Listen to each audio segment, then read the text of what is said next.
तो दोस्तों, अगर आपको लगे कि सिर्फ मर्सिडीज या BMW जैसी महंगी परफॉर्मेंस कारों में मिलने वाले प्रीमियम फीचर्स अब एक आम महिंद्रा एसयूवी में दिखाई दे तो आपको कैसा लगेगा। और रुकिए, आज की खबर सिर्फ यही खत्म नहीं होती। एक ऐसा भारतीय कार ब्रांड जिसकी क्वालिटी को लेकर लोग सालों से सवाल उठाते रहे, अब खुद मान चुका है कि भाई बदलाव की जरूरत है। क्या इस बार सच में कुछ तस्वीर बदल जाएगी या फिर बात वहीं की वहीं रहेगी? उधर एक इंडियन कंपनी अब भारत में बनी कारों को सीधा यूके की सड़कों पर उतारने की तैयारी कर रही है। सोचिए, कभी जिन देशों से हम कारें खरीदते थे, अब उन्हीं देशों में अब इंडिया अपनी कारें एक्सपोर्ट करेगा। अब अगली खबर उन लोगों के लिए जो महिंद्रा की आने वाली एसयूवी का बेसब्री से इंतजार कर रहे हैं, क्योंकि आखिरकार सबसे ज्यादा कंफ्यूजन कब खत्म होने वाली है। भाई, महिंद्रा की नई विजन एस को लेकर पिछले कई महीनों से अलग अलग स्पाई शॉट सामने आ रहे हैं। कुछ तस्वीरों में तो इसकी भाई डबल हेडलाइट्स दिखाई दे रही है, जिससे लोगों को क्लासिक ऑफ रोड एसयूवी वाली फील आ रही है। लेकिन दूसरी तरफ महिंद्रा ने जब इसका कॉन्सेप्ट मॉडल दिखाया था ना, तो उसे पूरी तरह से एल शेप्ड एलईडी डीआरएल दिखाए थे। तो यानी सवाल ये था कि आखिर प्रोडक्शन मॉडल में कौन सा डिजाइन सामने आएगा। अब सामने आए ताजा और ज्यादा क्लियर स्पाई शॉट्स ने से लगभग तस्वीर बिल्कुल क्लियर हो रही है। भाई, नई इमेजेस में L shape LED lighting signature साफ दिखाई दे रहे हैं, जिससे लगता है भाई महिंद्रा अपने कॉन्सेप्ट डिजाइन की काफी करीब रहने वाला है। तो अगर लॉन्च के टाइम पे यही डिजाइन मिलता है तो ये एसयूवी सड़क पर बाकी गाड़ियों से बिल्कुल अलग पहचान बनाने वाली है। और अगर आपको लगता है भाई महिंद्रा की आने वाली एसयूवी पहले किसी दूसरी गाड़ी की कॉपी जैसा लगने वाली है, तो अब जरा दोबारा आप सोच लीजिए, क्योंकि कंपनी ने ऐसा डिजाइन ट्विस्ट दिया है ना, पहली नजर में ही अपनी अलग पहचान बनती दिख रही है। अब इसमें वो किसी से इंस्पायर्ड वाली फील लगभग गायब हो चुकी है। भाई, सामने से लेकर प्रोफाइल तक पूरी गाड़ी में एक ज्यादा बोल्ड, प्रीमियम और फ्यूचरिस्टिक कैरेक्टर नजर आने वाला है। भाई, ऐसा लगता है जैसे महिंद्रा ने आखिरकार तय कर लिया है कि अब उसे किसी की परछाई बन के नहीं रहना, बल्कि खुद की एक अलग आइडेंटिटी बनानी है। लेकिन दोस्तों, अगली खबर इससे भी ज्यादा दिलचस्प है, क्योंकि इस बार बात किसी नए लॉन्च की नहीं हो रही, बल्कि एक ऐसी गलती की है जिसे मानने से बड़ी बड़ी कंपनियां बचती हैं। भाई, हाल ही में टाटा मोटर्स की प्रेस कॉन्फ्रेंस में कंपनी के मैनेजिंग डायरेक्टर शैलेश चंद्र ने खुलकर एक्सेप्ट किया है कि पिछले कुछ सालों में उनकी कई गाड़ियों की रिलायबिलिटी को लेकर कस्टमर्स को परेशानी झेलनी पड़ी है। उन्होंने माना कि तेजी से प्रोडक्शन बढ़ाने और लगातार नई टेक्नोलॉजी को इवॉल्व करने के चक्कर में कुछ ऐसी क्वालिटी इश्यूज सामने आए हैं जिनका असर सीधे ग्राहकों के एक्सपीरियंस पर पड़ रहा है। अब सवाल है, क्या टाटा सिर्फ अपनी गलती मान रही है या सच में उसे सुधारने की कोशिश कर रही है? कंपनी का कहना है कि उन्होंने अपनी मैन्युफैक्चरिंग प्रोसेस में बड़े बदलाव कर दिए, नए क्वालिटी स्टैंडर्ड्स अप्लाई कर दिए हैं और दावा किया जा रहा है कि शुरुआती ओनरशिप के दौरान आने वाली लगभग 60% प्रॉब्लम्स को पहले के मुकाबले काफी हद तक कम कर दिया जाएगा। इतना ही नहीं, टाटा अब AI या प्रेडिक्टिव इंजीनियरिंग का भी इस्तेमाल कर रही है। इसका मकसद ये है कि प्रोडक्शन लाइन पर ही जो कमियों का ना पहले से ही पता चल जाए, ताकि भाई गाड़ी कस्टमर्स तक पहुंचने से पहले ही ठीक की जा सके। यानी बाद में सर्विस सेंटर की बजाय फैक्ट्री में ही सारी प्रॉब्लम्स को खत्म कर देना चाहती है टाटा। लेकिन यहाँ एक ऐसा पॉइंट है जिस पर शायद बहुत कम लोग ध्यान दें। अगर हम टाटा की शिकायतों का पैटर्न देखें तो ज्यादातर चर्चाएं केवल सॉफ्टवेयर या इलेक्ट्रॉनिक्स तक सीमित नहीं रहती। भाई, कई कार ऑनर्स ने इंजन, ट्रांसमिशन, ड्राइव ट्रेन और दूसरे मैकेनिकल कंपोनेंट से जुड़ी प्रॉब्लम्स को भी भाई साहब सामने रखा है। कई बार इलेक्ट्रॉनिक सिस्टम और मैकेनिकल पार्ट्स के बीच तालमेल नहीं बन रहा, पूरा उसका कोऑर्डिनेशन नहीं बन रहा, तो उसकी वजह से प्रॉब्लम आ रही है।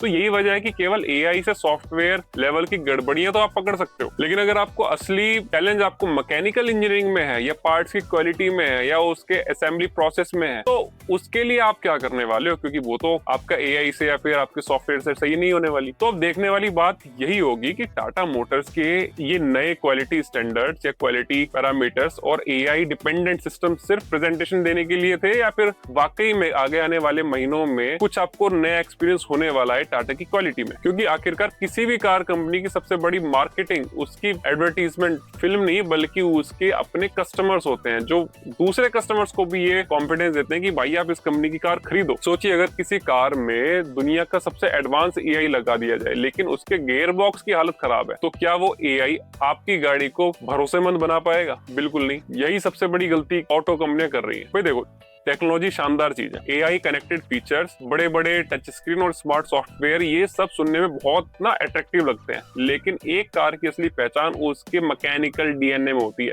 अगर क्लच जल्दी घिस जाए, ट्रांसमिशन बार बार दिक्कत कर दे, इंजन की ना एक वो रिलायबिलिटी, उसका एक ट्रस्ट, वो उस पर क्वेश्चंस क्रिएट हो जाते हैं। तो फिर करोड़ों की टेक्नोलॉजी भी उसी कमी को छुपा नहीं सकती। यहीं पर मुझे लगता है कि टाटा मोटर्स को अपना अगला बड़ा फोकस तय करना होगा। भाई नए फीचर्स जोड़ना अच्छी बात है, लेकिन उससे भी ज्यादा जरूरी है कि उन पार्ट्स को उतना मजबूत बनाया जाए और प्रॉपर रिलायबल बनाया जाए और क्वालिटी स्टैंडर्ड्स इतने हाई रखे जाएं कि इंजन, ट्रांसमिशन या मैकेनिकल जैसी उसमें कोई इशू आए ही ना। और रुको, असली चैलेंज तो भी खत्म ही नहीं हुआ। और मेरे हिसाब से दूसरा सबसे बड़ा जो इंप्रूवमेंट करने की जरूरत है ना, इनके सर्विस सेंटर लेवल पे है। मैं ये नहीं कह रहा कि हर शहर में 10 नए आउटलेट खोल दो। भाई सवाल आपके नंबर ऑफ सर्विस सेंटर का नहीं है, आपका सवाल है क्वालिटी ऑफ सर्विस सेंटर का। भाई देखो, अगर किसी टेक्नीशियन को या किसी कर्मचारी को एक सस्ती कार वाले ग्राहक जैसा व्यवहार करना सिखाया गया है, तो वो कभी भी ना प्रीमियम ब्रांड जैसा अनुभव आपको दे ही नहीं सकता। वो कभी भी आपको एक्सपीरियंस नहीं मिलेगा उससे। लेकिन अगर उसकी ट्रेनिंग और सोच को लग्जरी लेवल पर तैयार किया जाए, तो वही इंसान एंट्री लेवल कार खरीदने वाले ग्राहक को भी उम्मीद से बेहतर सर्विस दे देगा और अच्छा एक्सपीरियंस प्रोवाइड कर देगा। यानी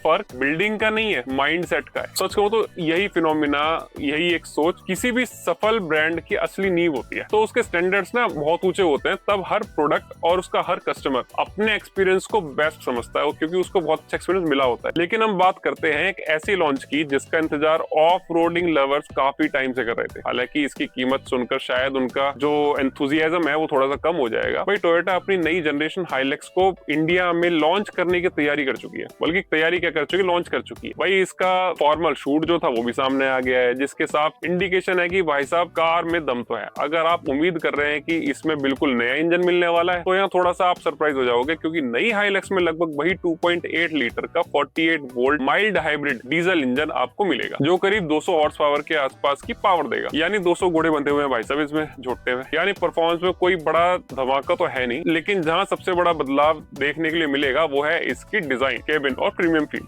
नई एक्सटीरियर स्टाइलिंग, ज्यादा मॉडर्न इंटीरियर और बेहतर क्वालिटी के मटेरियल्स इसे पहले से ज्यादा प्रीमियम बनाएंगे। अब आते हैं एक सवाल पर, जो है भाई खरीदेगा कौन और कितने में खरीदेगा। तो भाई साहब इसकी कीमत होगी मौजूदा हाइलक्स जहां डिस्काउंट के बाद काफी अट्रैक्टिव प्राइस पर आपको मिल जाती है। वहीं नई जनरेशन के बारे में अगर बात करें तो शुरुआती कीमत ही इसकी 50 लाख रुपए होने वाली है, और कुछ लोग तो ये कह रहे हैं भाई साहब इससे ज्यादा भी हो सकती है। तो टोयोटा की प्राइसिंग भाई स्ट्रेटजी देखें तो शुरुआत में ऊंची कीमत रखना कोई नई बात नहीं है। बाद में अगर सेल्स उम्मीद के मुताबिक नहीं होती तो डिस्काउंट दे देते हैं, तो बात घूम फिर कमी जाती है। और लेकिन अगर लॉन्च के टाइम पर कीमत वास्तव में इनकी 50 लाख रुपए के आसपास पहुंचती है, तो सवाल बनता है क्या ये पैसा वसूल डीजल बन जाएगी या फिर नहीं होगी। भाई मेरी राय है ज्यादातर इंडियन कस्टमर्स के लिए शायद तो नहीं, क्योंकि इंडिया का जो मार्केट ना अभी भी पिकअप ट्रक्स के लिए इतना इवॉल्व नहीं हुआ है। इस बजट में कई ऐसी एसयूवीज आपको मिल जाएंगे जो ज्यादा प्रैक्टिकल है, फैमिली के लिए बेहतर है, रोजमर्रा की जिंदगी में ना आपको ज्यादा समझदारी और ज्यादा एक ऑप्शन क्रिएट करती है। अगर आपका इस्तेमाल सिर्फ एडवेंचर या ऑफ रोडिंग तक सीमित ना ही हो, तो 50 लाख रुपए खर्च करना इसके लिए भाई साहब कोई खास चीज तो नहीं है। अब सबसे बड़ा सवाल आपसे, अगर नई टोयोटा हाइलक्स की कीमत 50 लाख रुपए के आसपास होती है, तो क्या आप इसे खरीदोगे कि नहीं खरीदोगे। इसी बजट में अगर आपको प्रीमियम एसयूवी चाहिए तो कौन सी एसयूवी लोगे।